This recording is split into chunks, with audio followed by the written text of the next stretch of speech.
Hello et bienvenue dans une nouvelle vidéo qui me tient mais tellement à cœur. C'est tout simplement, comme vous l'avez vu, une FAQ. C'est pour une occasion en plus très spéciale, c'est parce que si vous voyez cette vidéo, ça y est, ça fait un an que ma chaîne YouTube existe. C'est passé tellement vite pour être honnête. J'ai l'impression que ça fait vraiment pas si longtemps que ça. Mais en même temps, j'ai réussi à faire même pas mal de vidéos en un an. Certes, j'aurais dû en faire beaucoup plus. Mais je trouve, avec mon rythme que j'avais avec les études, tout ça, ma relation, mes amis, ma famille, j'ai réussi à pas mal me débrouiller. Je vous incite à aller voir les autres vidéos si vous n'avez pas vu. Mais voilà, trop contente de pouvoir faire cette FAQ parce que déjà c'est un concept tout simple mais que j'aime beaucoup parce que ça permet d'apprendre un peu plus à connaître la personne et c'est justement ce dont j'ai envie. C'est pour les personnes qui ne me connaissent peut-être pas encore ou très peu, peut-être qu'il y a certaines personnes qui me connaissent de vue. Je vous avais posté du coup une boîte à questions sur Instagram. D'ailleurs j'ai jamais dit ça mais n'hésitez pas à aller me suivre sur Instagram, Manon L, comme ma chaîne YouTube tout simple. Bref, du coup, commençons sans plus tarder. Ok, la question est très longue, le papier est vraiment énorme. C'est est-ce que tes études correspondent vraiment à ce que tu aimerais faire plus tard? Donc pour ceux qui ne savent peut-être pas, même si ça m'étonnerait si vous me suivez régulièrement, je suis en études de communication, je fais un BTS communication pour être plus précise et je suis donc en première année et donc là dans 2 mois je passe en 2e année. En fait c'est que je ne sais pas ce que je veux faire plus tard mais du moins mes études se rapprochent au plus de ce que j'aimerais faire je pense puisque mes études me plaisent. J'ai la chance d'être tombée sur un peu du premier coup sur des études qui me plaisent parce que c'est normal que énormément de personnes se réorientent sur les premières années d'études et moi pour le moment je ne me réoriente pas parce que ça me plaît. Après est-ce que c'est ce que je vais faire plus tard parce que déjà la com c'est hyper large, je saurais même pas vous citer tous les métiers, c'est pas possible, il y en a tellement mais du coup, puis même moi je ne sais pas, je sais même pas dans quelle branche comment dire, me spécialiser, mais pour le moment on va dire que ça me plaît et que potentiellement du coup ça correspondra à ce que j'aimerais faire plus tard puisque ça correspond à ce que je fais aujourd'hui, mais je suis pas non plus 100% sûre, donc pour le moment on va dire oui, voilà. Donc question suivante, est-ce que tu te sens épanouie dans tes études? Du coup c'est ce que j'étais un peu en train de dire aussi également, c'est que oui je me sens épanouie dans mes études dans le sens où elles me plaisent, que j'y apprends, ça me plaît. En plus, vu que je suis en BTS communication, c'est assez large, puisque du coup j'ai du droit, de l'économie, mais aussi du coup stratégie de communication, conseil relations sociales, donc ça c'est tout ce qui est un peu plus commercial, la négociation. J'ai vraiment la communication aussi visuelle, avec la création de visuels. Donc c'est hyper large, ce qui est bien, du coup pour moi qui sais pas en quoi je vais me spécialiser. Mais du coup, non mais c'est grave, j'ai oublié la question, je sais plus ce que c'était. Oui, est-ce que je me sens épanouie? Du coup oui sur ce côté là. Après je me sens peut-être pas hyper épanouie dans ma classe parce que du coup on est 8, enfin on était 8 cette année, on va être 6 l'année prochaine parce qu'il y en a 2 qui quittent le navire. Et je vous avoue que ça je me sens pas trop épanouie parce que en fait c'est la faute de personne dans la classe, mais on s'entend pas tous très bien parce que y a des caractères différents tout simplement. Et du coup l'ambiance de classe aurait pu être tellement mieux. C'est pas le cas, c'est pas grave, mais du coup je pense qu'il manque ça pour être 100% épanouie. Et la vie aussi du campus, genre il n'y a pas de vie étudiante, etc. Peut-être que ceux qui sont à la fac, vous avez ce genre de choses qu'on voit un peu dans les films de partout, la vie étudiante. Voilà, moi je n'en ai pas tout simplement. Parce que aussi, mon contexte d'études fait que j'ai moins d'opportunités, je pense, on peut dire ça. Donc d'un côté oui, et d'un côté peut-être qu'il manque un petit peu de quelque chose. C'est update de tes vacances à l'océan, un peu en avance. Effectivement c'est un peu en avance puisque je ne suis encore pas partie à l'océan, je pars du coup dans 5 jours, 6 exactement. Et d'ailleurs n'hésitez pas à aller voir les vidéos que je ferai parce que je vais vlogger toutes mes vacances. Enfin je vais essayer de vlogger toutes mes vacances parce que déjà je veux avoir des souvenirs et puis parce que j'aime partager pour ceux qui n'ont pas forcément de vacances en fait. Ou ceux qui n'ont pas la chance de partir quelque part. Donc voilà, et je vous ferai du coup des updates à ce moment là, je ne peux pas en faire maintenant. Je me demandais, tu souhaiterais rester vivre à Lyon pour tes études et après, donc c'est à dire est-ce que je souhaite rester déjà sur Lyon pour mes études et après est-ce que je m'y vois vivre. Donc déjà pour mes études, oui je me vois rester à Lyon parce que ça me convient, parce que mon école est là-bas et puis la ville me convient pour le moment.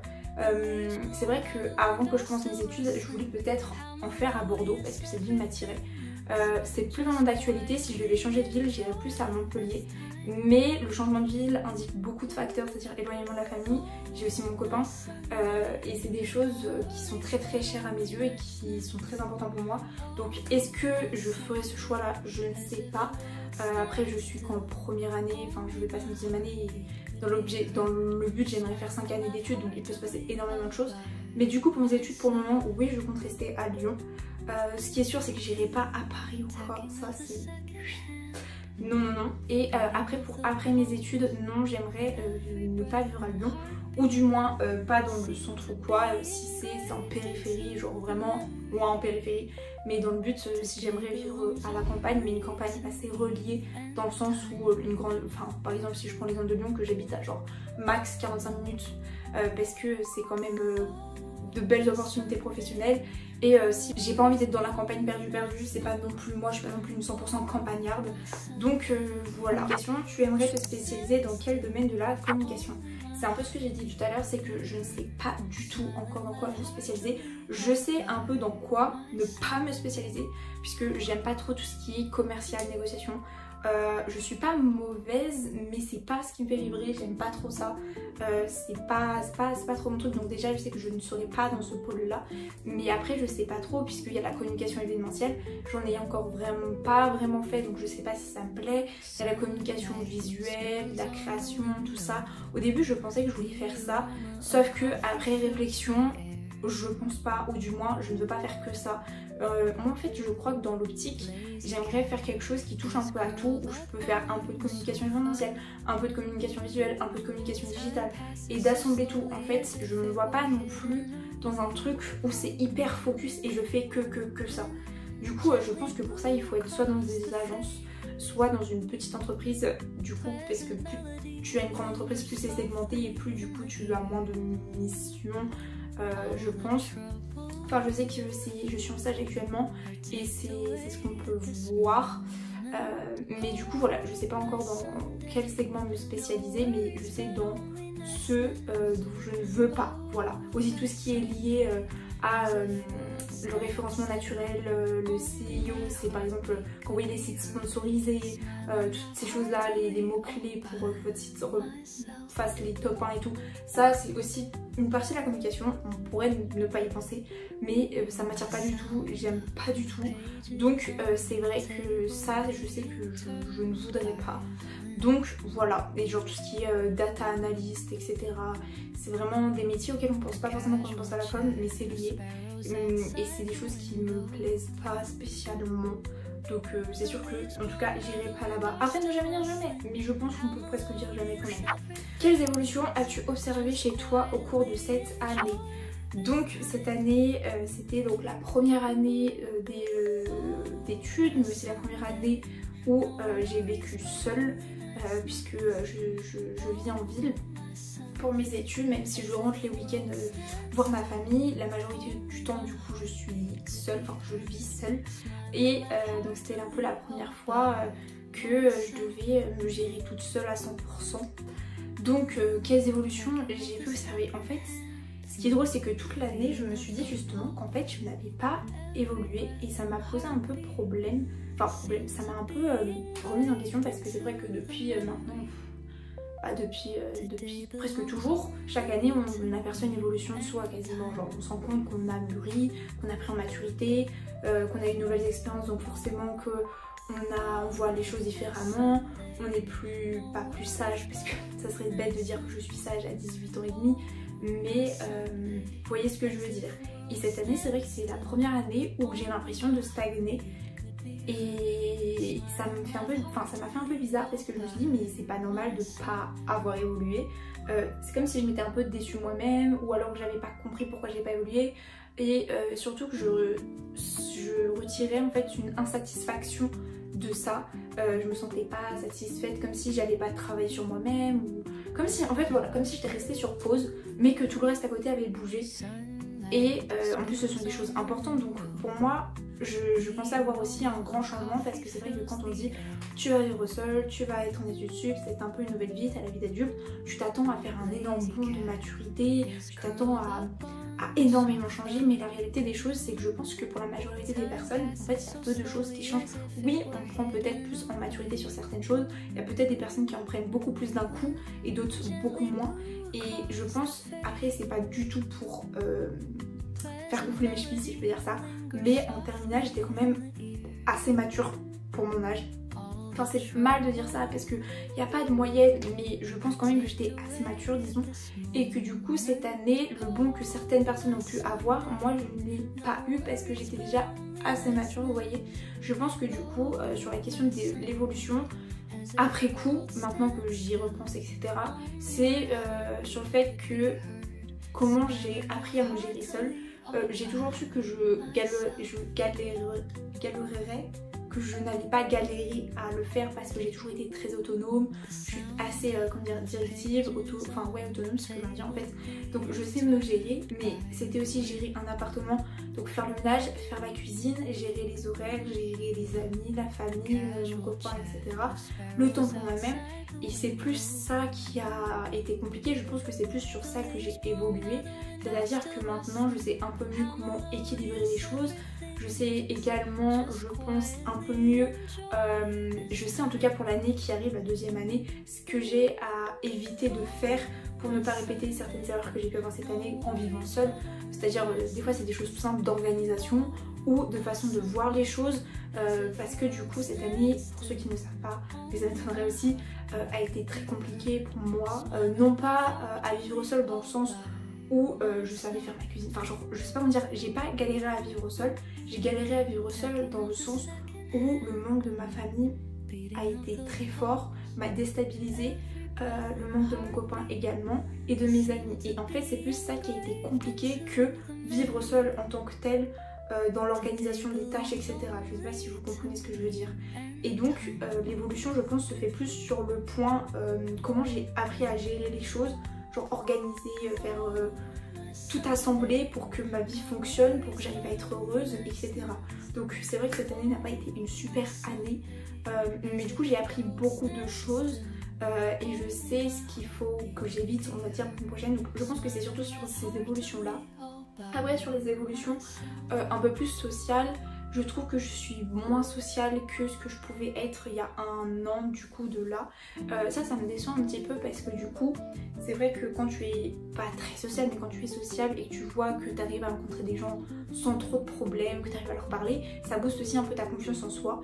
Et c'est vrai que du coup vu que j'ai eu un peu plus de mal avec ça entre gros guillemets, enfin c'est un peu peut-être exagéré de dire ça parce que j'ai pas vraiment de problème, mais c'est vrai que ça a pu un peu plus toucher ma confiance en moi, et maintenant que j'ai un peu plus peur de rencontrer des gens, c'est peut-être un peu de ça, et je me perds, je sais plus ce que je disais, mais voilà, pour les grosses évolutions du coup il n'y en a pas eu énormément, mais en même temps c'était des petites et c'était surtout sur la façon d'organiser, de gérer les choses, de coordonner en fait tous les pans de ma vie.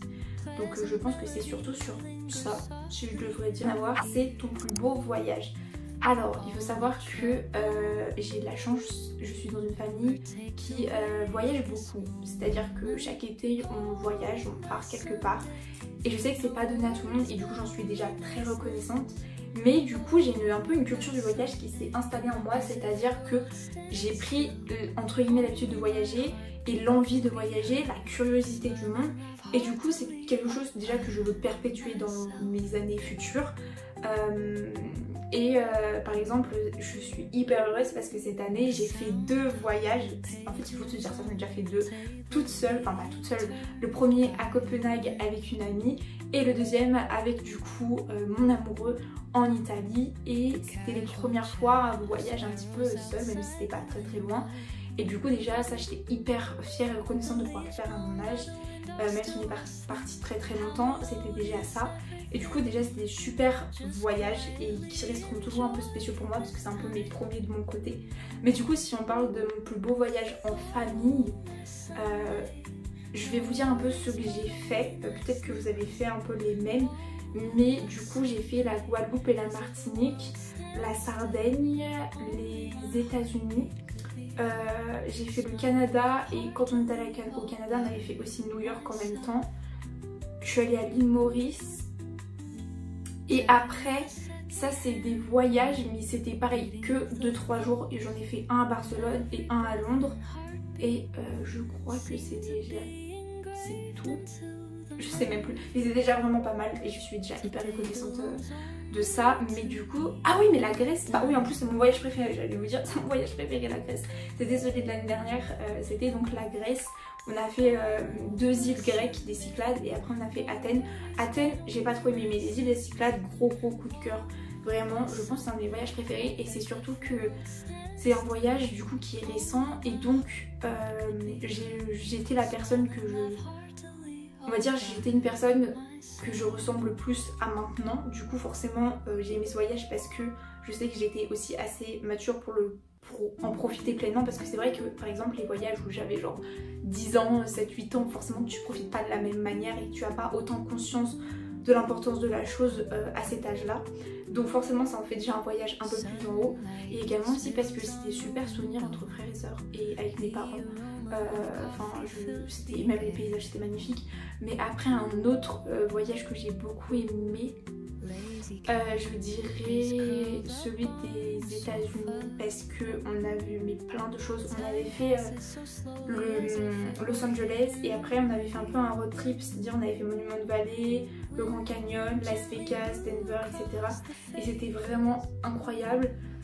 Et si je pouvais en caler un, en fait je fais un podium. On m'a pas demandé un podium mais je fais un podium, c'est pas grave. Et sinon s'il y en a un qui m'a marqué un peu au fer rouge, c'est New York.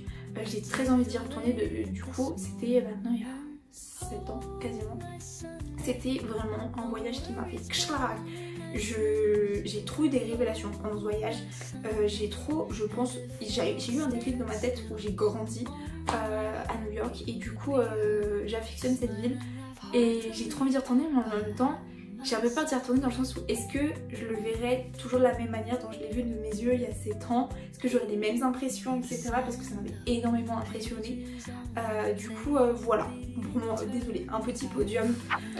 Alors on m'a demandé si j'étais plutôt livre ou série. Alors série pas du tout, j'en regardais beaucoup plus quand j'étais au collège et au lycée, mais là depuis maintenant 2 ans je suis larguée au niveau des séries.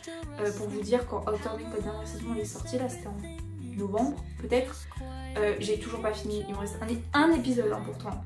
Ça fait des mois que j'ai pas regardé et j'ai même pas l'envie de regarder en fait.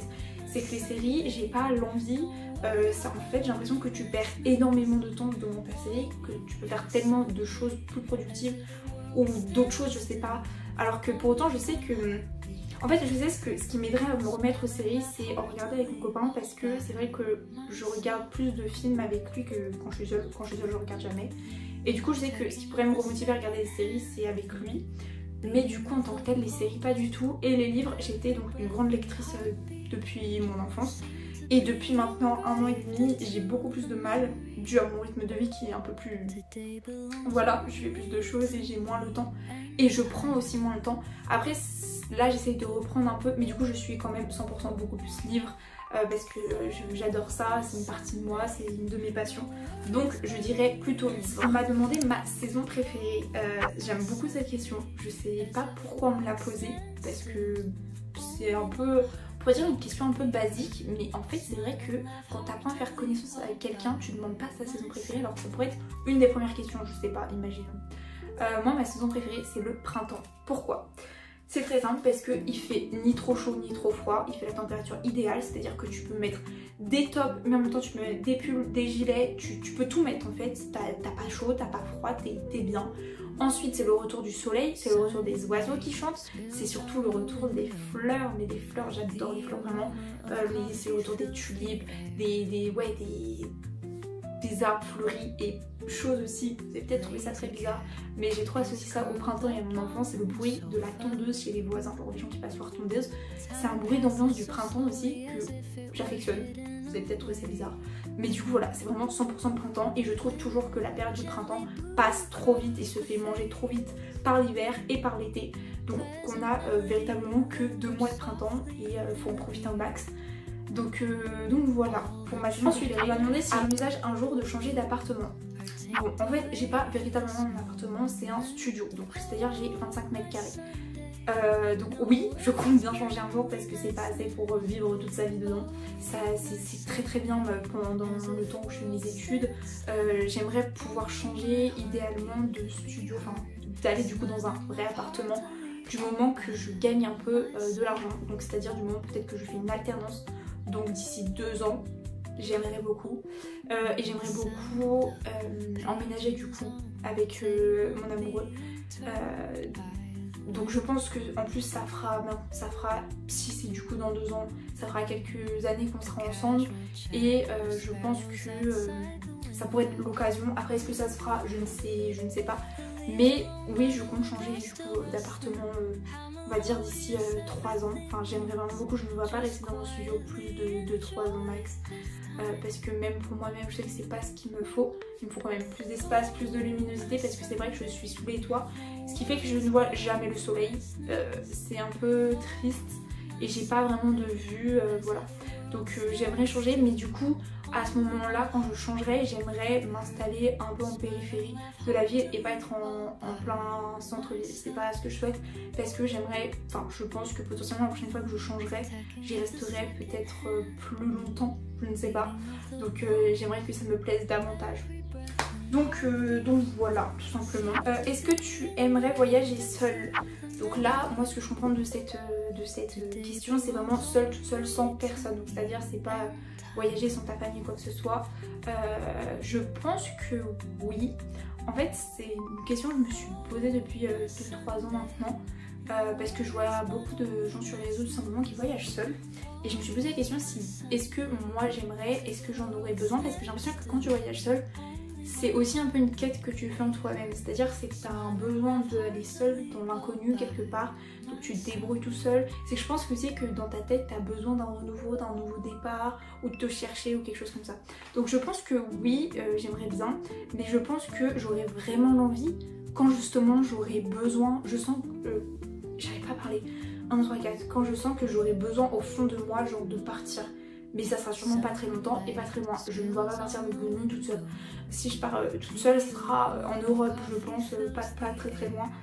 Mais je pense que pour 2-3 jours, oui, pourquoi pas. C'est quelque chose que j'aimerais tenter pour voir aussi comment je me débrouille toute seule face à l'inconnu. Je pense que ça peut être pas mal. Que penses-tu d'adopter un chat belge ou roux?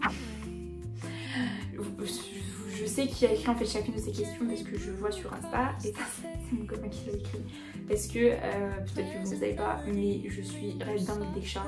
Je sais pas pourquoi mais vraiment j'ai pas de chat chez moi et alors que je pense que 2 foyers sur 3 ont des chats donc je suis vraiment tombée sur pas beaucoup de foyers qui n'en ont pas, mais du coup qu'est-ce que j'en pense? Bah bien sûr j'aimerais en avoir un.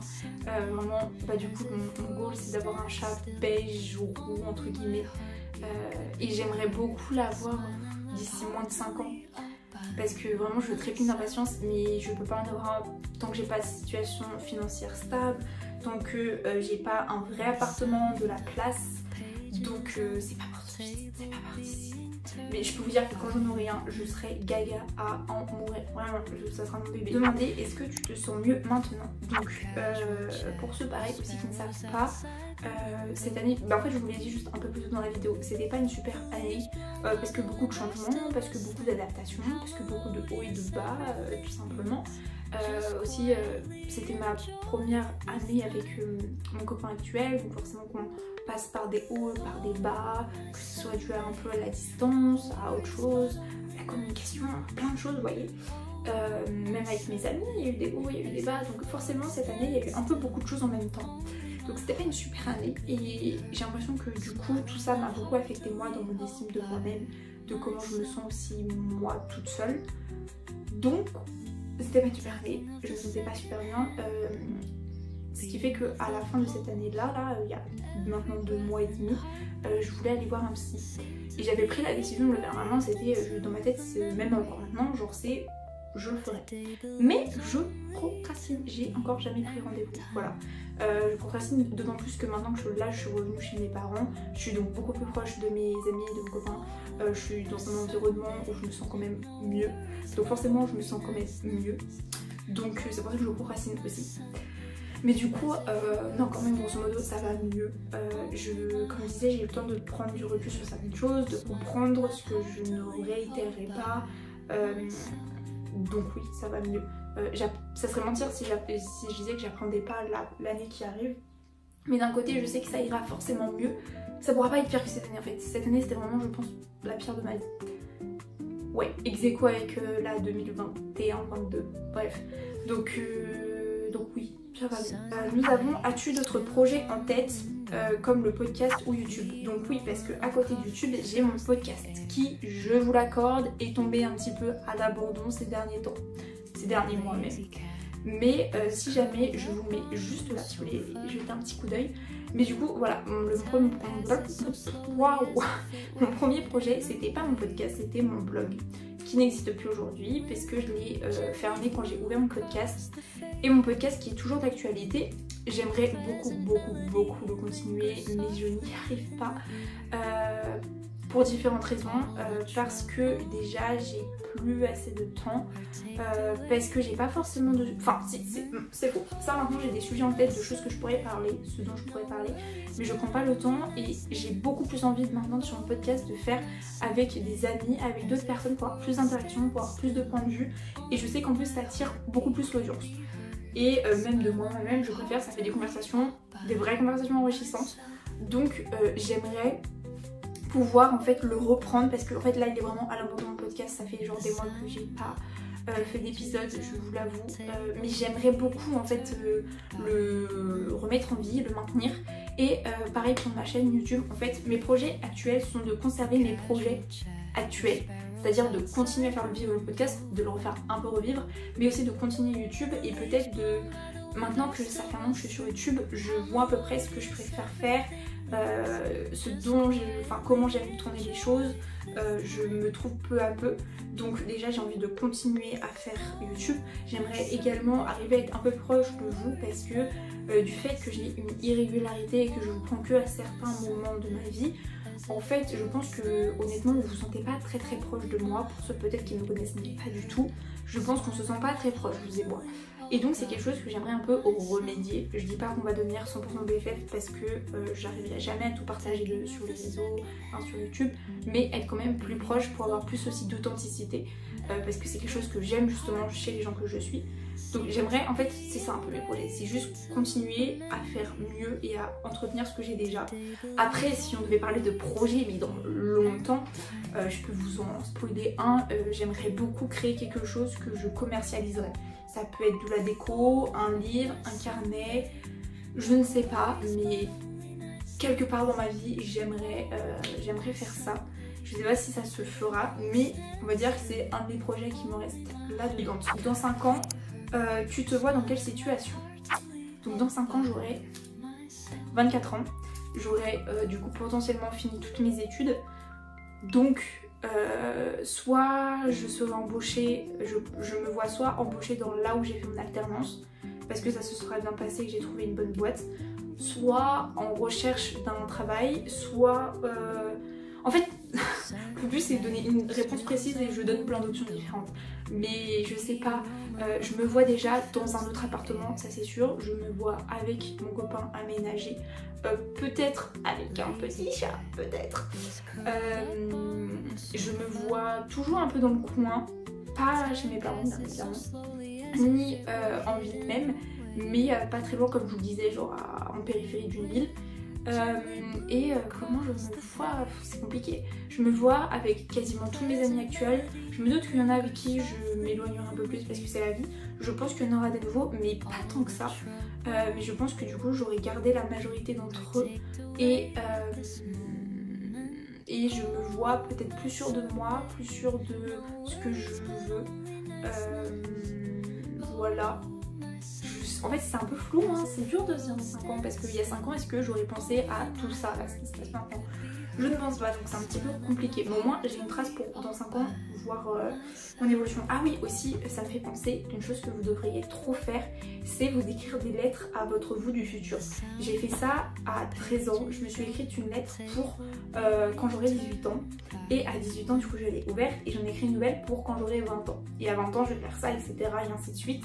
Et je trouve que c'est une trop bonne idée parce que ça permet de vous rendre compte à quel point vous avez changé, à quel point votre vision en fait peut être différente de ce que vous pensiez que vous allez faire, enfin bref, ça peut être hyper intéressant. Mais bref, je blablate, ça fait déjà 30 minutes que je blablate. Tu as fait ton stage où et combien de temps? Donc pour du coup la fin de mon année de première année de BTS, je suis actuellement sur la fin de mon stage, il me reste 3 jours. Je fais donc chez Eward Pool Products, qui est une entreprise qui vend à l'échelle mondiale des produits pour la piscine. Et du coup ça fait 2 mois que j'y suis. Voilà, c'est tout. C'est simple et efficace comme réponse. Vivre seule, comment tu l'as vécu? En plus c'est ma dernière question. Bah du coup ça rejoint un peu, je pense que je l'ai déjà un peu dit, je l'ai pas mal vécu, mais je l'ai pas bien vécu non plus. En fait je l'ai vécu tout court. Je l'ai mal vécu dans le sens où c'était surtout un déséquilibre de tous les autres points de ma vie, donc c'est-à-dire famille, copains, amis, etc. Mais je l'ai bien vécu dans le sens où j'étais pas débordée au niveau de faire ma cuisine, faire mon ménage. Je sais qu'il y a des gens peut-être qui ont du mal à vivre seuls parce qu'ils n'ont pas cette discipline cette hygiène de vie, cette discipline de vie. Et c'est pas forcément une mauvaise chose, hein. Il y a des gens, ça arrivera plus tard, où ils sont pas faits pour vivre tout seuls tout de suite. C'est pour ça qu'il y a beaucoup de colocs. Mais du coup, moi je l'ai pas mal vécu dans ce sens-là. Mais du coup, c'était pas non plus incroyable pour le moment. Mais je sais que les années qui arriveront seront toujours mieux. Donc voilà, c'est pour ça on va rester sur ce point un petit peu plus positif pour cette fin de vidéo. J'espère que cette FAQ vous aura plu. Je pense que j'en referai une peut-être dans un an tout pile ou quoi. Ça peut être sympa de se faire un petit bilan annuel, que vous aurez appris un peu plus me connaître. Et puis même ça m'a fait du bien de parler un peu parce que c'est vrai que ces derniers temps je vous emmène beaucoup avec moi par-ci par-là, mais je prends pas le temps de vous parler face cam. Donc voilà, moi je vous fais des gros bisous, on se retrouve bientôt. Et puis voilà. Time passes so slowly as if it were hidden.